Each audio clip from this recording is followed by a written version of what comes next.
Welcome back, Cyber Explorers. It's Alfie, and in this video we'll explore together with this step-by-step guide how to find the IP address of your router in Windows. So without further ado, let's get right into it.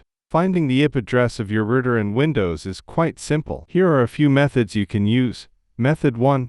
Using command prompt. Press Windows key +R, type CMD, and press Enter. In the command prompt window, type ipconfig and press Enter. Look for the default gateway entry under your active network adapter. The IP address next to it is your router's IP address. Method 2.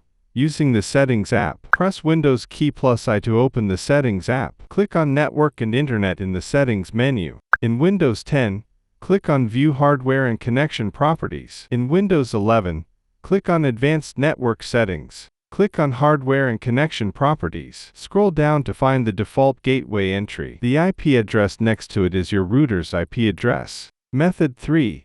Using Control Panel. Press Windows key +R, type Control, and press Enter. Click on Network and Internet in the Control Panel. Click on View Network Status and Tasks. Click on the name of your network connection. In the Ethernet status window, click on the Details button. Look for the default gateway entry. The IP address next to it is your router's IP address. These methods should help you easily find your router's IP address. And that's it for today. If you found this video helpful, please give it a thumbs up, consider subscribing, and don't forget to activate the notification bell so you won't miss out on any new uploads. Thank you for watching. Until next time, see you later.